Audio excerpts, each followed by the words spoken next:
Aikaisemmilla videoilla on katsottu, miten täällä soralle.fi-palvelulla tehdään reittejä ja noita erilaisia reititysasetuksia käytetään, miten reittiä muokataan. Katsotaan tällä videolla lyhyesti, miten luodaan tili palveluun, kirjaudutaan sisään ja sitten ostetaan tuo tilaus. Painetaan tuolta kirjaudu kautta luo tili-nappulaa. Ensimmäisen kerran, kun palveluun tullaan sisään, niin täytyy tietysti luoda tili. Tilin luominen on kaikista helpointa käyttämällä Googlen tunnuksia, jos semmoiset on itsellä olemassa. Klikataan tuosta luo tili Googlella.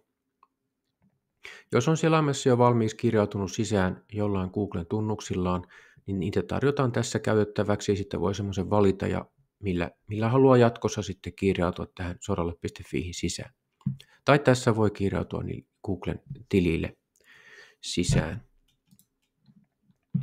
Toinen vaihtoehto on luoda tätä palvelua varten tili käyttämällä ihan mitä tahansa sähköpostiosoitetta, ei tarvitse olla Googlen sähköpostiosoite. Käyttäjänimeksi laitetaan joku toimiva voimassa oleva sähköpostiosoite ja salasana keksitään sitten tänne itse ja luodaan tili.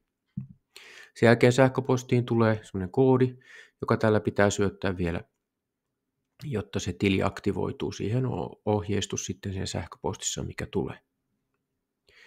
Sen jälkeen, kun on se tili luotu ja halutaan kirjautua sisään, niin jos on sen tilin luonut niillä Googlen tunnuksilla, niin sen jälkeen pitää aina jatkossa muistaa kirjautua sisään sitten tällä kirjaudu Googlella nappulalla kaikilla laitteilla, millä palvelua haluaa käyttää.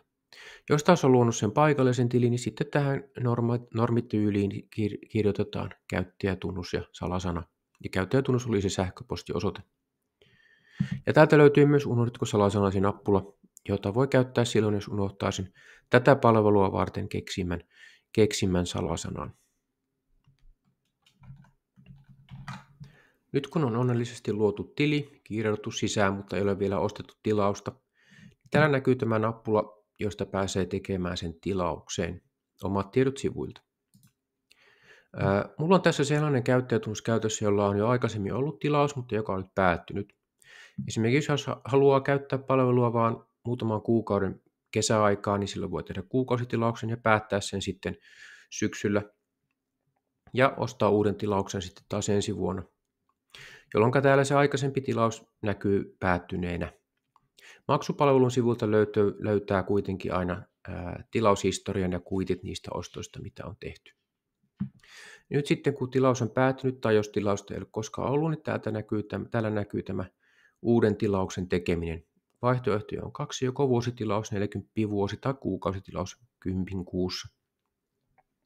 Ja näitä nappuloita painamalla mennään taas sinne maksupalveluun, jossa syötetään luottokorttitiedot ja tehdään se tilaus. Ja sen jälkeen täällä sitten näkyy, että tilaus on voimassa ja näkyy seuraava maksupäivä. Ja tässä on tosiaan aina 2 viikon kokeilujakso alussa. Siinä aikana jos peruu, niin ei mene mitään maksua ja siinä aikana saa käyttää kaikkia ominaisuuksia ihan vapaasti.